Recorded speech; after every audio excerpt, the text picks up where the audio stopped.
magandang araw and welcome once again to Recipe Rap sa mga resiping pambahay na nagpapasarap sa buhay. I'm Brother Peter Reyes at ang recipe natin ngayon ay napakasimple lang. Ito ay ang ginisang bagoong. Siyempre pagkatapos kong mag-gisa ng bagoong, sasawsaw natin ang singkamas. So ito ang mga ingredients.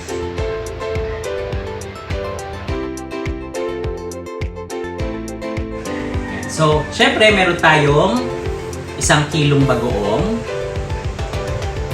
May suki ako sa palengke, ang binibigay niya sa aking bagoong yung hindi masyadong maalat. Tapos meron tayong panggisa, syempre, bawang, sibuyas. Yung iba naglalagay ng kamatis, pero pwede rin namang wala. Suka, asukal, at syempre yung ating mantika. Alam niyo ba na maraming klase ng bagoong? Ang bagoong na gagamitin natin ngayon ay tinatawag na bagoong alamang. So galing siya sa maliliit na hipon na binuro. Ayan, nilagyan ng asin. Meron din naman tinatawag na heko o yung bagoong isda. Yun naman, as the name implies, bagoong na isda. At parang may tawag dun sa Pangasinan, alam ko parang yung nasa bote, yan masarap yan masarap yan ilagay sa mga gulay din, o bagoong isda. Tapos meron pang iba may bagoong pa na isang klase na actually parang kamag-anak lang siya ng bagoong, yung mga buro, no? Pero siya iba naman, parang balaw yata yung tawag sa ibang lugar sa Pilipinas. Pero yon, bagoong din siya na hindi masyadong durog. Tapos meron din akong sikreto, kung yan sasabihin ko sa inyo yung sikreto ko ha. Halimbawa, ang nabili niyong bagoong ay medyo maalat. Pwede niyo siyang hugasan sa strainer, pero isang beses lang para lang mawala yung sobrang alat niya. At para malaman niyo kung sobrang alat, pwede niyo naman tikman sa mga walang allergy. Pag nabili ko hindi masyadong maalat. Kasi pag masyadong maalat, hindi rin masyadong masarap. Yan. So, mamaya, ituturo na natin ang process sa pagluluto ng bagoong alamang.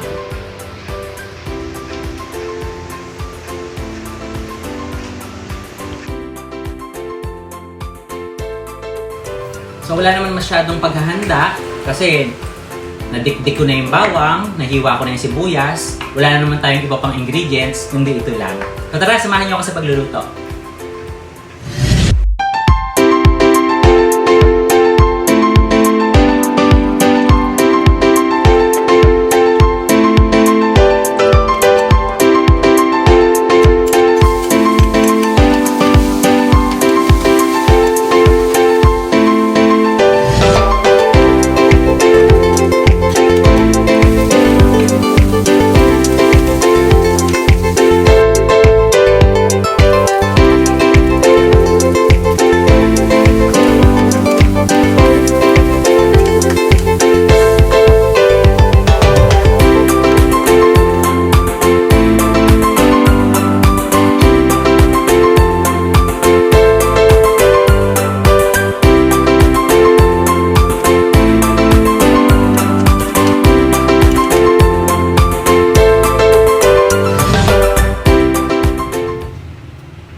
Habang hinihintay kong maluto yung bagoong, ihahanda ko na yung singkamas. Ngayon, kung meron kayong mangga, ay masarap din yun. So, gagawin natin tong singkamas sticks. Sasawsaw natin sa bagoong.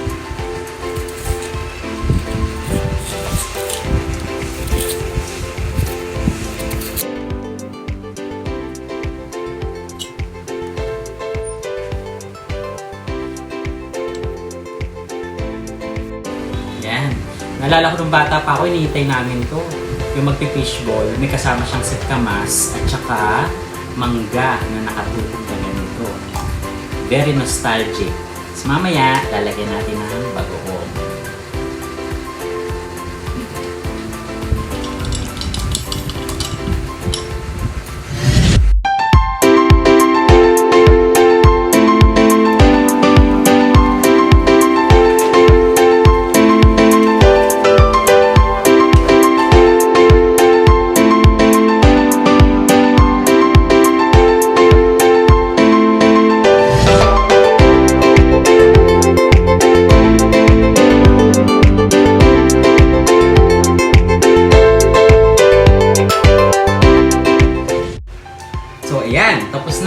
ating bagoong alamang. Siyempre, paano natin ito titikman? Hindi naman pwedeng purong bagoong lang. Siyempre, andito na ang ating very nostalgic na singkamas sa steak.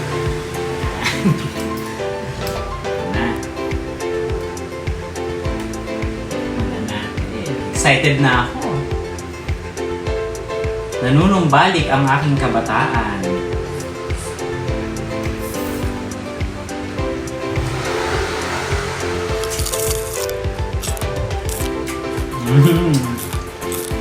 Ang sarap. Manamis na bisyong bagoong. Kaya nakita nyo, nilagyan natin ng asukal kanina habang niluluto. Yung iba naman gusto medyo maanghang. Pwede rin naman yun, kumuha na kayo ng hindi maanghang tapos magtagtad kayo ng mga 2-3 pirasong siling labuy. Isama nyo sa pagigisa. Ayun. So yung kalahati ng bagoong nyo medyo maanghang, yung kalahati sweet lang matamis. Isa pa.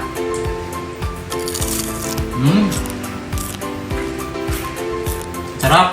Ang lutong ng singkamas. Tapos nag-aagaw sa alat tamis yung ating bagoong alamang. Sarap. At ngayon naman, siguradong mangangasin kayo dahil meron akong manggang hilaw.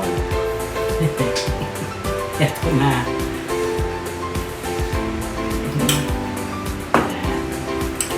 Natin ang kaunting bagoong.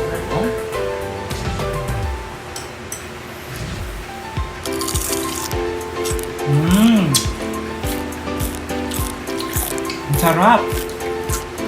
Asim. Ito pa.